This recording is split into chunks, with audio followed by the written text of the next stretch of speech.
I'm of the view that it really does represent a good investment, and the payback times are low.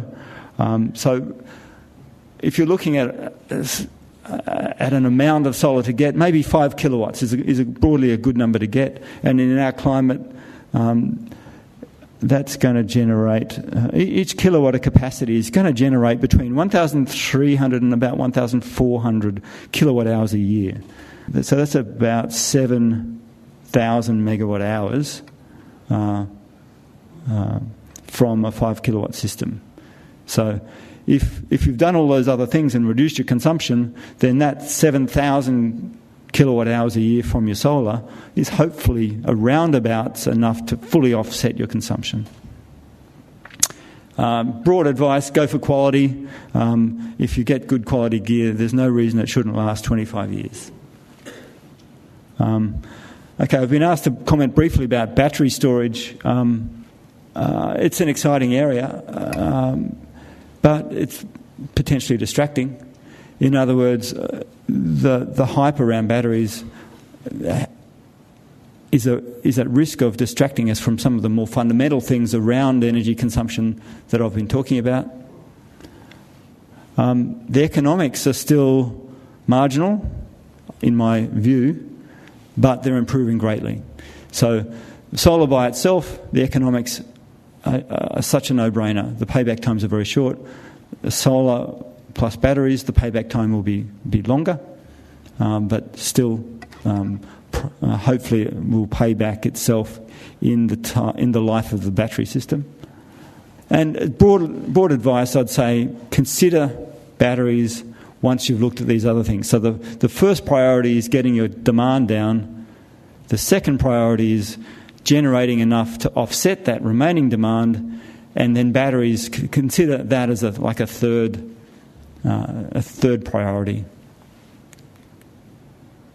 And related to batteries, please stay on the grid. I know for some people it's an emotionally attractive proposition to give the finger to the man and get off the grid. But please resist the temptation. Like I said toward the start of the talk, when you've got good solar, the role of the grid goes from being a supply system to being a sharing system. And if you choose to disconnect from the grid, you're not really doing yourself any favours, and you're certainly not doing your neighbours favours, because if people start disconnecting from the grid, then the fixed costs associated with the operation of that grid end up being borne by an increasingly smaller pool of people, and often they're people who are less able to have that freedom of disconnecting. So I think the economics of disconnecting don't make any sense. So stay on, share your power, and if you disconnect from the grid, you don't have anyone to buy your surplus. And if you want to be disconnected, you've got to oversize your system to blazes to have enough to last through the worst week of the year. So here's another view of this whole approach. If each of those bars represents an amount of energy per annum, and then subsequently from left to right we're making subsequent improvements, then going from left to right represents successive improvements from improving the heating and hot water, and basically all those steps that I've described that get your baseline consumption from up here, upwards of 200 megajoules a day down to here, around about a quarter. And then the idea is that what consumption remains is then offset by the solar, leaving you with in this example a small net export to the grid over the course of a year. That was part of a theoretical model done as part of the Zero Carbon Australia Buildings Plan, but let me make it more tangible. This is real data. This is from my own house. This shows my journey to energy freedom across 7 years.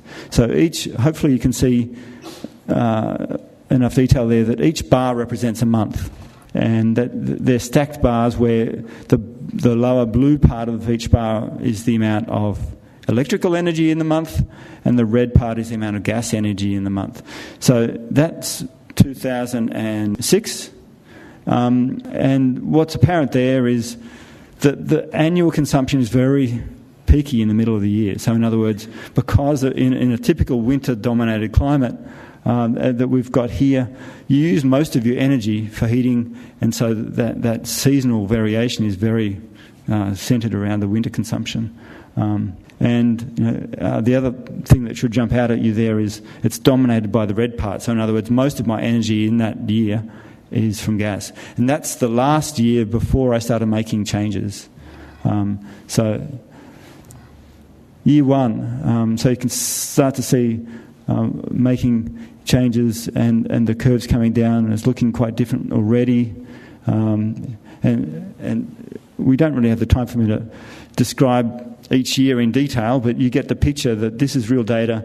It's real improvements as successive improvements are made. And I should say that across the course of these years, the occupancy of the house has stayed the same. It's still 2 adults, 2 children in a renovated period home. Up to there, you can see it's trending down nicely, and then something happens. No more red. So at the end of 2011, I disconnected from gas. So the point here is that the electricity consumption went up because I'm now heating electrically, but it went overall, the trend is still down. So even though my electric consumption went up, it went up by less than my gas consumption went down. And that's the end. So 2013 I considered the end of the transition. So across the course of 7 years, I've gone from being fairly typical, and by the way, I've compared these numbers with the state average or suburb average, and where I started in 2006, I consumed 80 gigajoules of energy split between electricity and gas, and that was about average for the suburb.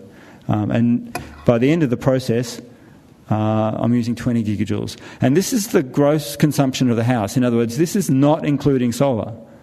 Solar is then offsets that remaining amount. So this is just what the house is consuming. That's an example of it happening over a number of years. So if nothing else, hopefully you'll see that these sorts of improvements can be done as a series of steps done over many years. It's a journey. So in conclusion, this is a journey. Investing in energy efficiency makes sense.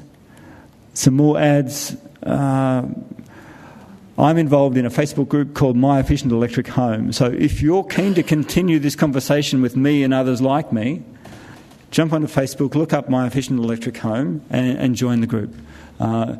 This group was set up by a friend of mine, Tim Forsey, about 2 years ago, and there's now, at last count, about 3,200 people on the group.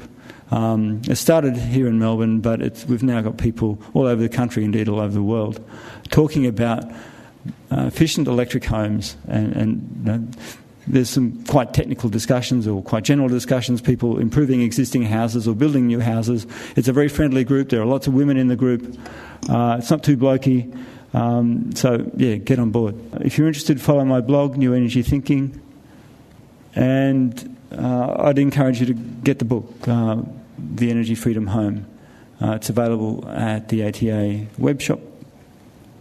So thanks. Any questions?